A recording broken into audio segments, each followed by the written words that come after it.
Disclaimer: the following program is designed to offend, provoke, and challenge your religious sensibilities. It contains content that will likely offend anyone who holds religion sacred. This is for those with thick skin or a taste for the harsh truth. If you're easily offended or cherish your religious views, please turn off now. Viewer discretion is strongly advised. You have been warned. When I covered Genesis 30, I cut it off at the baby wars, Rachel renting wombs, Leah buying sex with fruit, God playing womb master, but I never showed you how the chapter ends, and that was a mistake, because the final verses of Genesis 30 set up everything that's about to happen in Genesis 31. This is where Jacob stops playing victim and starts playing God, engineering livestock genetics like he's running a fertility lab with a theology degree. It's also where he makes a righteous deal with Laban, immediately rigs the outcome, and walks away with everything that used to be Laban's.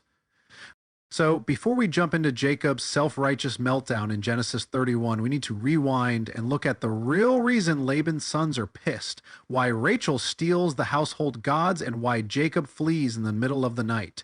This is Jacob's breeding scam, and yes, it's in your Bible. Don't forget to smash that like button, and let's get into it. If you're new here, I use the YLT. It's about as close as I can get to English without it being loaded with bias. Every version has translator bias, but I call it out when I see it. So let's move forward. Jacob finally tries to get paid. After 14 years of working for wives, he offers Laban a deal that sounds humble on the surface. He says, "You don't have to give me anything. Just let me keep the speckled, spotted, and brown animals." At first glance, it sounds generous. Most sheep were solid white or black, so he's asking for the genetic leftovers. Laban keeps the normal ones. Jacob takes the oddballs. It's framed as a win-win, but buried inside Jacob's proposal is a red flag wrapped in fake righteousness. It says, "My righteousness will answer for me." So, in other words, if you ever see a plain colored animal in my flock, you'll know I stole it. It sounds noble until you realize that Jacob is already planning to game the system. This isn't a moral boundary, it's plausible deniability prepackaged as virtue. It's a cover story. As a funny side note, Laban's name literally means white. This whole scheme is about Jacob taking the not white animals, speckled, spotted, brown. Uncle White tries to keep the white, Jacob weaponizes the rest. Later, Jacob will even peel white streaks into whitish trees, livney, hazel, plain. It's a running gag baked into the props. White tried to keep the white, the not white, paid for Jacob's trip home. Laban, ever the opportunist, as we've already seen in earlier chapters, agrees instantly. He thinks Jacob just undersold himself. Like, sure, take the freak goats, you'll be broke by spring. But then Laban cheats. Immediately, he removes every single speckled and spotted animal and gives them to his sons. The ones Jacob would have had under the deal are gone before he can even start. Laban even puts 3 days distance between Jacob and the animals, just in case Jacob had any plans to sneak one back in. This isn't just dishonesty, he's trying to sabotage the whole deal. So now we have two liars making a deal neither of them intends to honor. Jacob frames the deal as righteous, Laban guts it from the inside, and while these two schemers smile and shake hands, God, who allegedly micromanaged every womb in the first half of the chapter, says absolutely nothing. No rebuke, no correction, no flaming stick from heaven saying, maybe don't defraud your family, just silence. While the chosen patriarch of Israel prepares to cheat his way to wealth and later file it under blessing. This is where Jacob thinks he's cracked the fertility code. He peels stripes into sticks, throws them into watering troughs, and watches the animals breed. He believes that if they see stripes while mating, they'll produce striped offspring. That's maternal impression magic, the belief that what the mother sees imprints on the fetus. Jacob basically ran a fertility witch doctor clinic. And the text doesn't correct him, it endorses the superstition when it says, the flock's conceived at the rods.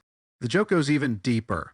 The wood names aren't random props. Poplar or livney means whitish, almond/hazel, or loose shows up in other texts as a place name, and plane tree or armon also carries wordplay baggage. Jacob peels them to expose the white inside. In a story about wages based on colors with an uncle named White, the guy is literally peeling trees to make them whiter and then using them to crank out not white goats. He peeled the trees to make them whiter, then got not white goats. Sure. But Jacob isn't doing genetics. His innovation is timing. He only sets the sticks when the strong animals are breeding. When the weak ones mate, no sticks. That's not miracle science. That's a sort of mating. Basic animal husbandry. He stacked the gene pool. Congratulations, Jacob. You discovered breeding, not miracles, breeding. And then comes the continuity hiccup. Back in verse 35, Laban supposedly removed every speckled, spotted, and ring-streaked animal. Yet here Jacob sets the flock toward the ring-streaked and later dreams of ring-streaked rams mounting in chapter 31, verse 10. Either they were gone or they weren't. By the end of the chapter, Jacob is rich. Not just sheep and goats, now he's got servants, donkeys, and camels. And as I've said in earlier videos, camels probably weren't even domesticated at this point, so this little wealth list is garbage anyway. The man built a small empire out of sympathetic magic, selective breeding, and a little narrative cheating. And still, no God in presence here, no biology lesson, no correction, just silence, letting Jacob believe his Takor experiment rewrote goat DNA right. Laban's sons are finally catching on. After years of watching Jacob breed his way into fortune, they realize their inheritance is now mostly spotted goats with someone else's name on them. Suddenly, Jacob's honor, that is, his wealth, didn't come from God or hard work, but from what our father hath. And they're not wrong. Jacob worked for wives, not livestock. The speckled and spotted hustle was a separate deal, one that only worked because Laban was dumb enough to agree and Jacob was sneaky enough to exploit it. But now the sons are mad because their dad got cheated by the golden boy he invited into the family. Verse 2 is hilarious. Jacob notices Laban giving him that look, the I just realized you're robbing me blind look.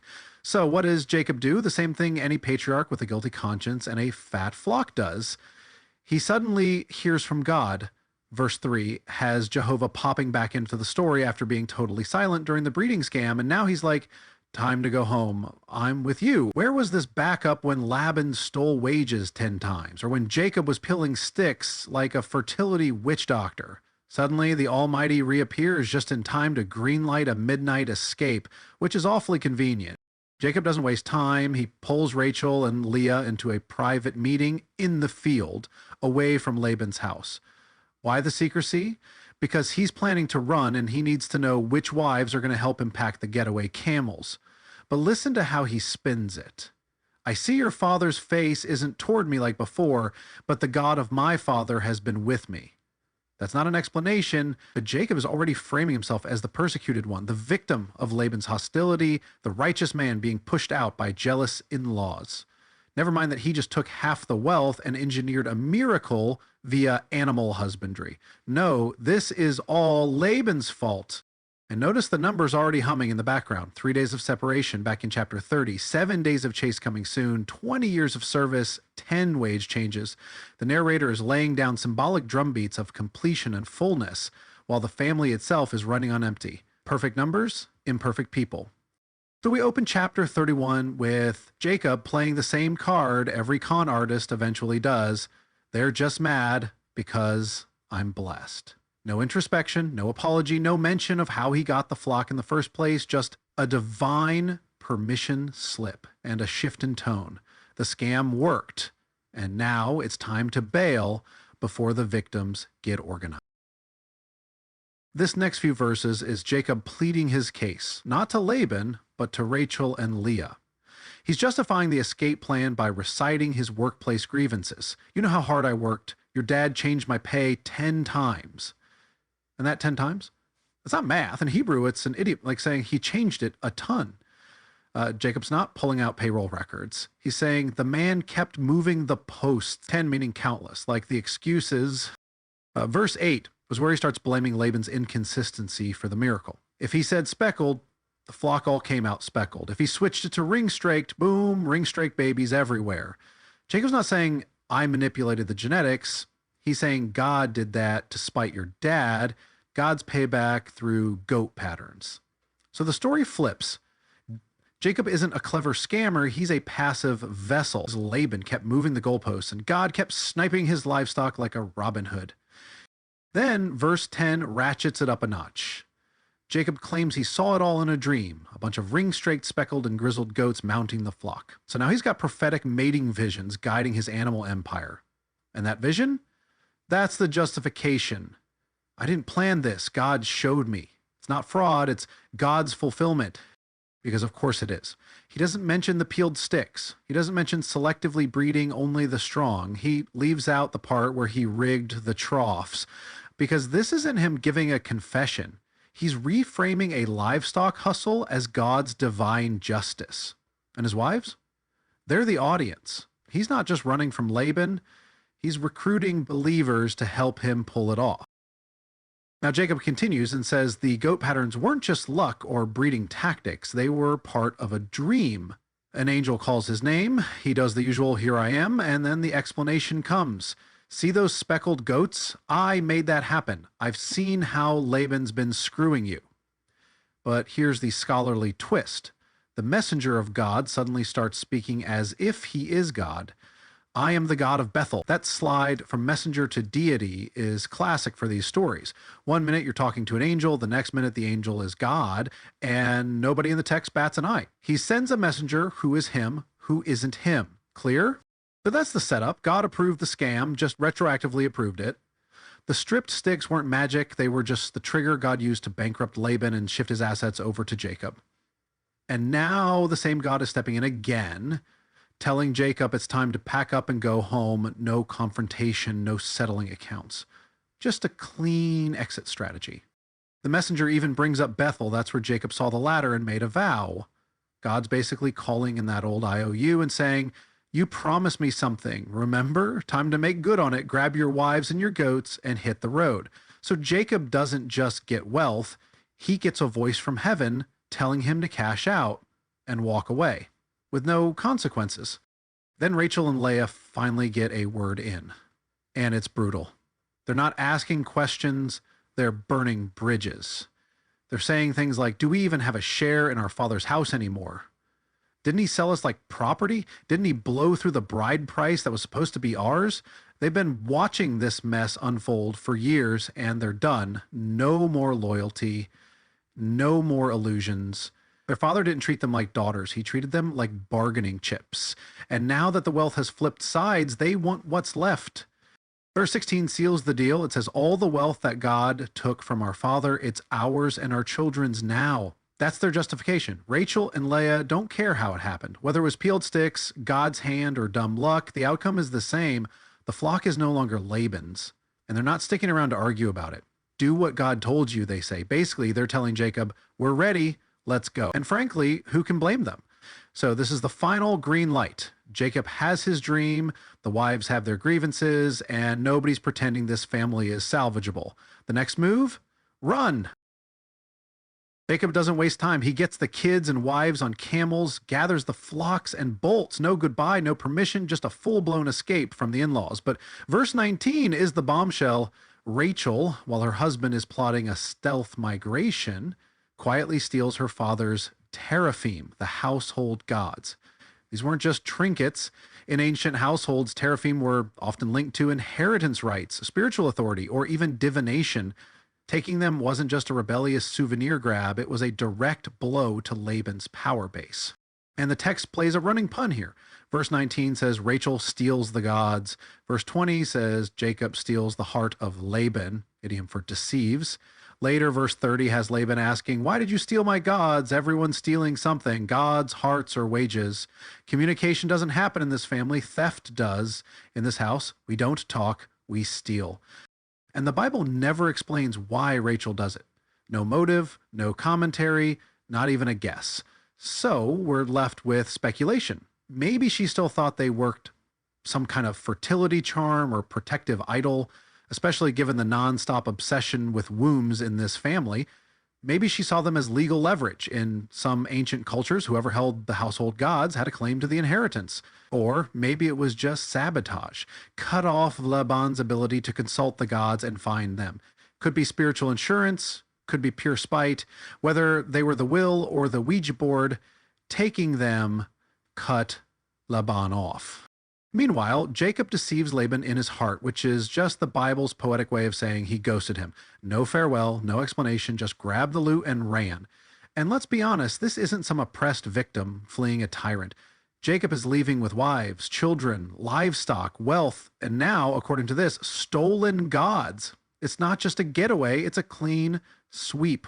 By verse 21, Jacob is already across the Euphrates and moving fast. It takes 3 days for anyone to notice, probably thanks to the distance Laban himself created back in Genesis 30. But once the alarm sounds, Laban doesn't hesitate. He gears up like a man whose whole legacy has just been looted. Daughters gone, grandkids gone, flocks gone, and now even his gods are missing. So he rounds up his brothers and chases Jacob for 7 days straight. By the time he catches up in Gilead, this isn't just a family dispute, it's a full-scale confrontation. And to this day, we're still not told whether Rachel ever actually believed in Jacob's God. She married into the family, moved under Yahweh's tent, and still packed the pagan idols like they were heirlooms. Leah, her sister, constantly invoked Yahweh's name when naming her kids. Rachel? Almost never. When Dan is born through her handmaid, she just says, Elohim hath judged me, which is just generic God talk anyone in Canaan could have used. She finally drops Yahweh's name once at Joseph's birth. But even then, it's transactional. Yahweh add to me another son. Later, when she steals Laban's teraphim, she looks more tied to the household religion than to Yahweh. And even years later, in Genesis 35, when Jacob orders his household to hand over their foreign gods so he can bury them, Rachel is still alive, meaning those idols were still around under her watch. At her death and childbirth, the last words out of her mouth are to name her son Benyani, son of my sorrow. No Yahweh, no covenant, no blessing. So do we have any real proof Rachel believed in Jacob's God? One shallow mention, idols still in the tent, and then silence. Here comes the dramatic showdown, but not before God steps in with the world's most oddly timed warning. After letting decades of wage theft, wife leasing, womb trades, and goat scams slide by with barely a word, God finally weighs in on the conflict. Not to Jacob, but to Laban. And what does he say? Not a rebuke for fraud, not a lecture about stolen idols, not even a word about daughters treated like property. Just a one-liner, don't say anything good or bad to Jacob. In Hebrew, that's an idiom for don't say anything at all. A total gag order. And the reason we know it's an idiom is because the phrase from good unto evil is a merism, a way of bracketing opposites to mean the whole thing in between. You see it elsewhere. We cannot speak to you bad or good in Genesis 24, verse 50. Absalom spoke neither good nor bad in 2 Samuel 13:22. And Balaam's line to do either good or bad in Numbers 24, verse 13. In Genesis 31, it shows up twice in verse 24 and verse 29, and both times it means don't speak to Jacob one way or the other. So don't say anything good or bad to Jacob. But there's even bigger problems here. Look closely. The narrator says it happened in a dream of the night.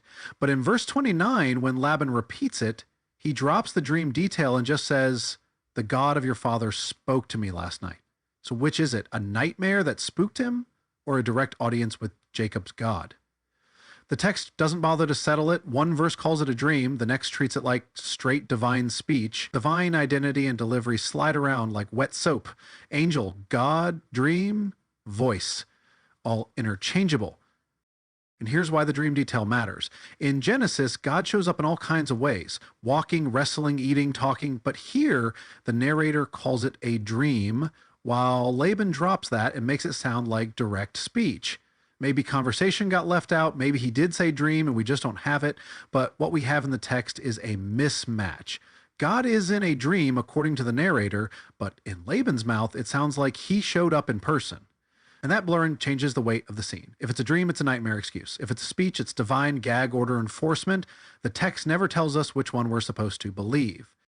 Meanwhile, if the first verse here really meant don't say anything at all, then Laban blows straight past it. He doesn't stay silent. He unloads a 5-verse rant about kidnapped daughters, missed parades, and stolen gods, which means either God's order was nonsense or Yahweh can enforce his own gag orders. So Laban launches into performative outrage. You led my daughters away like captives of the sword. Relax. They're not POWs. They're married women who pack their own camels. Then he says, why didn't you tell me? I would have sent you off with songs and tambourines, as if Laban was famous for cheerful parades and harp concerts. This is the same guy who swapped his daughters like livestock and skimmed Jacob's wages 10 times. Nobody's buying the musical farewell fantasy. Then he lands the real reason he traveled all this way and says, why did you steal my gods? And there it is. This chase wasn't about family or farewells. It was about the teraphim, the household gods, the inheritance leverage, the oracle kit. And he doesn't even know the thief is Rachel. Jacob's the one getting chewed out, while the real culprit is literally sitting on the evidence. So let's look at this closer. We have Laban's accusing, Jacob's oblivious, Rachel's hiding idols, and God, who could have cleared it all up instantly, just issued a warning about silence that Laban immediately ignored. Nobody here actually knows what's happening. And the only thing scarier than a God who intervenes in dreams is a God who leaves everyone guessing about what really matters. Jacob answers Laban's final accusation like a man who doesn't know he just walked into a trap. He says, whoever has your gods shall not live. A bold, theatrical oath meant to prove his innocence, but the narrator undercuts him instantly. Jacob had no idea Rachel took them, which means he just pronounced a death curse on his favorite wife without realizing it. And Jewish commentators have long connected the dots. Rachel dies in childbirth in Genesis 35, and this oath is read as the boomerang that sealed her fate. He swore big to look innocent and clipped his own family tree. Now, Rachel's survival instincts kick in. She hides the idols in a camel saddle, sits on them, and when Laban comes sniffing around, she says, sorry, Dad, can't get up. It's my time of the month. That's not just clever, it's ritual sabotage. In the purity system of the time, menstrual blood was unclean. By sitting on the idols, she renders them untouchable. She didn't just hide the gods, she ritually neutralized them. The idols are literally beneath her, both physically and theologically. Your gods can be sat on, case closed. And it works. Laban doesn't press it. He fumbles through her tent like a blind man while his gods are inches away, buried under the very taboo he'd never dare challenge. Rachel plays the cultural card perfectly, and everyone else just stands there oblivious. But here's the chilling part. If Rachel overheard Jacob's oath, and there's no reason to think she didn't since this whole showdown is happening in earshot of the tents, then this wasn't just a clever bluff. It was survival under a death sentence her own husband accidentally invoked. She stayed silent, sat still, and lived.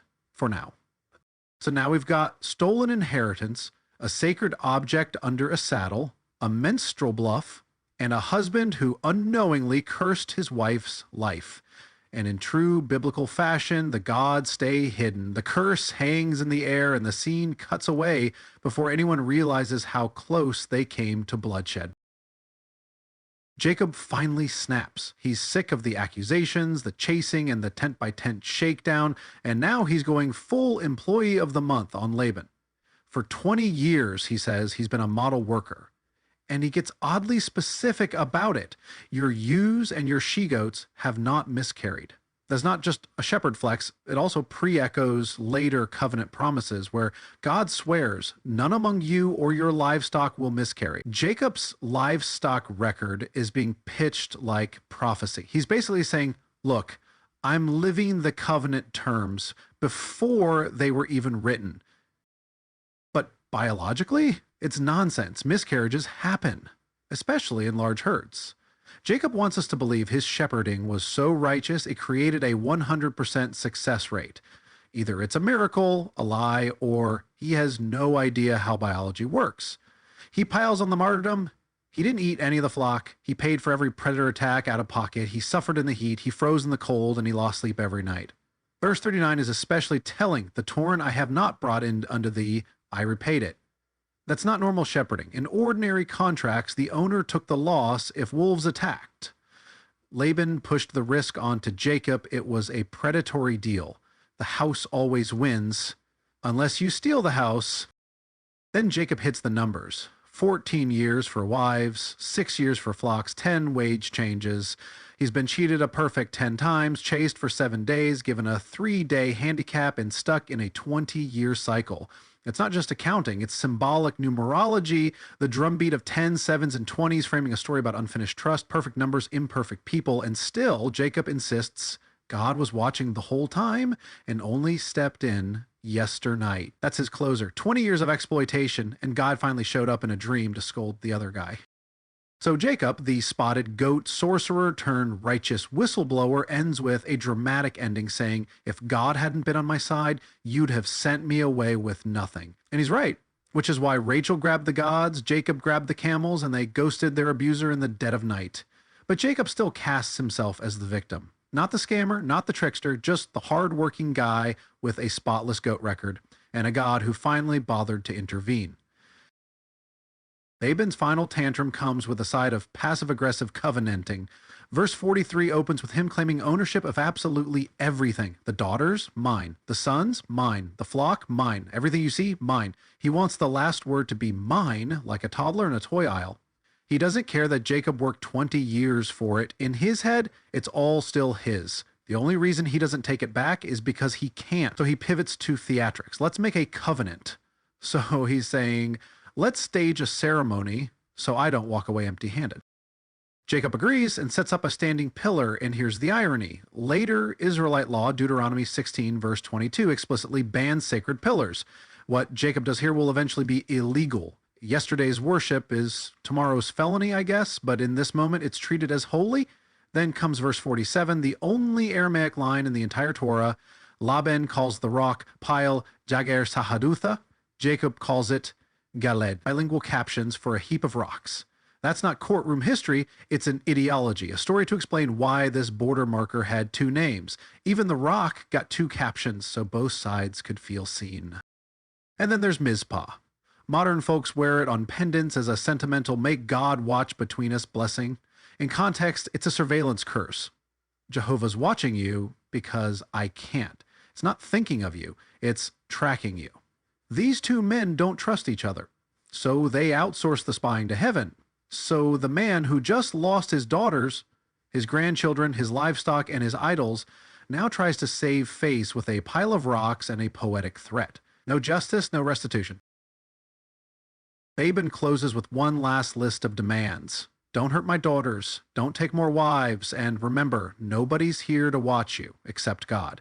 It's the biblical version of installing a ring camera on your ex's porch. He knows he can't enforce anything, so he leans on godly surveillance. Then he rehashes the heap and pillar like they're witnesses with eyes. It literally says, it's a witness. The rocks are a witness. That's not law, that's folklore. This whole rock pile covenant is an origin story for why a boundary in Gilead had two names, Galed and Mizpah. Verse 53, Laban swears by the God of Abraham and the God of Nahor, which is funny. Abraham ditched the idols, Nahor kept them. Two brothers, two traditions, and Laban name drops them both. Polytheist shotgun oath. Meanwhile, Jacob swears by the fear of Isaac. A bizarre divine title that shows up nowhere else. Not Yahweh, not El Shaddai, just the fear of Isaac. Pick your deity, the rock doesn't really care. So the covenant ends with dueling theologies, a heap of rocks, and a meal. Laban wakes up, kisses the kids, and leaves. No idols returned, no restitution, no closure. Just a border marker. And two men who don't trust each other, pretending that God's going to enforce what they couldn't. And just like that, Rachel disappears from the idol story forever. Jacob never finds out she took them. He unknowingly cursed her life over them, and tradition says that curse caught up with her in childbirth a few chapters later. The teraphim, never mentioned again. No recovery, no smiting, no closure, just silence. Maybe Rachel secretly worshipped them. Maybe she stashed them for inheritance leverage. Maybe she ditched them before anyone could catch her. The text doesn't say. The story doesn't care what happened to the gods once they stop being useful to the plot. The only other hint comes years later when Jacob tells his household to put away the strange gods and buries them under an oak at Shechem. Some think that was Rachel's stash, finally purged. But even then, her name is missing. No confession, no confrontation, just an unmarked hole under a tree, the idols erased from memory. No archaeologist has ever dug up a pile of teraphim at Shechem. No oak has been pinned down, just another place name, another etiology, another story that exists to explain why a spot in Canaan had a sacred marker. And here's the part that makes the whole thing collapse if you try to read it as history. Camels weren't domesticated yet. Laban the Aramean is an Iron Age label pasted on centuries too early. The teraphim Rachel swiped reflect later inheritance customs, not anything from Jacob's supposed era. The place names, Gilead, Bethel, Mizpah, all belong to a much later map. Jacob didn't name them, later writers backfill the story to explain names their own audience already knew, even the numbers. 3 days, 7 days, 20 years, 10 wage changes are symbolic flourishes, not diary entries.